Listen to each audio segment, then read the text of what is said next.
If you ever felt like the family joke, you know how public spaces can feel like stages.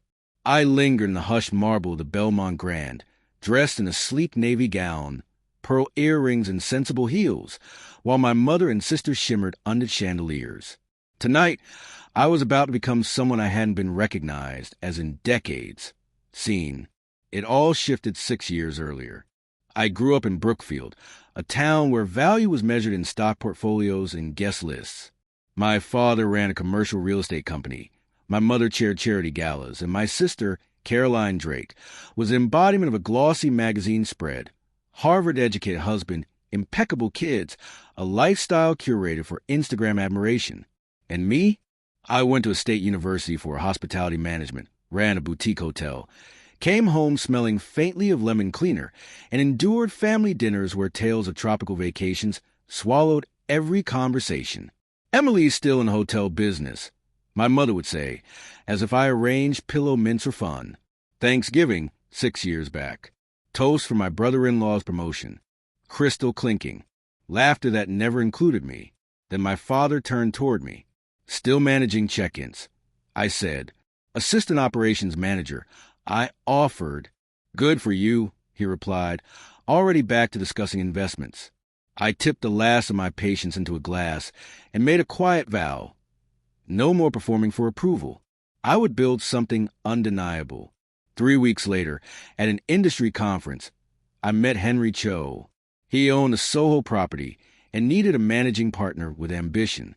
I invested every dollar I had, $14, $700, took 30% and threw myself into every hour no one else wanted.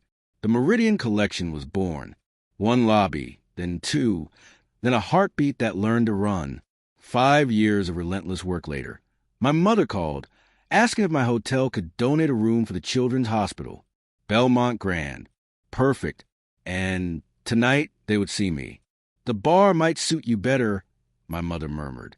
I smiled, texting our security chief, Lucas Grant. "Time." Lucas's voice came through the elevator speaker as the sequined doors closed. "Ms. Reeves, private route home?" I nodded.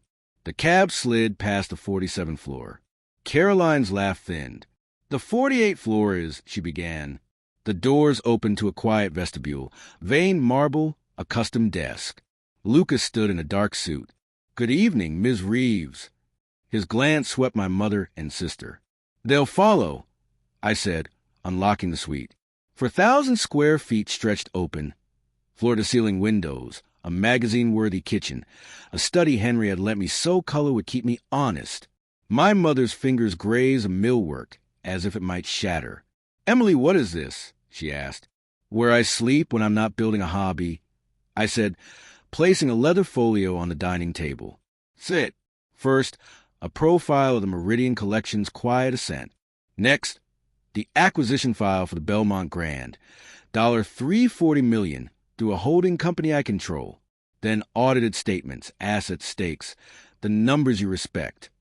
Caroline's mouth flattened. "You hid this." "You never asked about me." I said, "Only about deliverables." I slid one last document across the table, an analysis of her charitable brand promising donations that never materialized, while foundation's funds covered administrative expenses disguised as dues. My mother sank into a chair, as if it had pulled her down. We were going to fix it. A knock. Lucas's voice sharpened. "Emily, 10:30. 2 visitors entered, a woman carrying a case and a man with a badge. "Special Agent Reyes," he said. "We're investigating charitable fraud." I exhaled. Conference 3. I told Lucas. Then to my family. We'll do this the right way. Agent Reyes separated them. Statements were taken. Signatures collected. The weight of consequence settling over the room.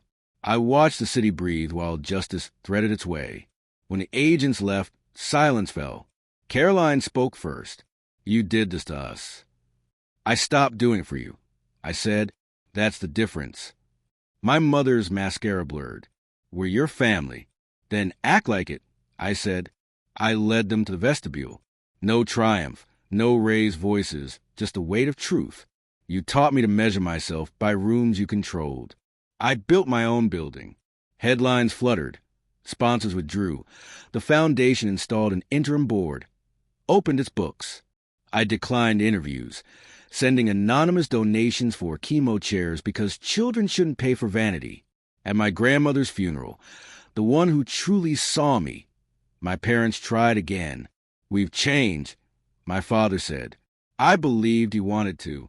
I chose peace over proximity. Work moved forward across 35 properties. Henry toasted success in London, Lisbon. Lucas tightened protocols and trained staff to feel like genuine welcome. James sketched a rooftop garden and kissed ink from my knuckles. One evening, I stood in the Belmont Grand lobby, watching guests arrive and leave in sunlight. I touched the cornerstone bearing my name. To anyone else, marble. To me, permission. I was never the embarrassment. I was the origin story. And tonight, this was proof.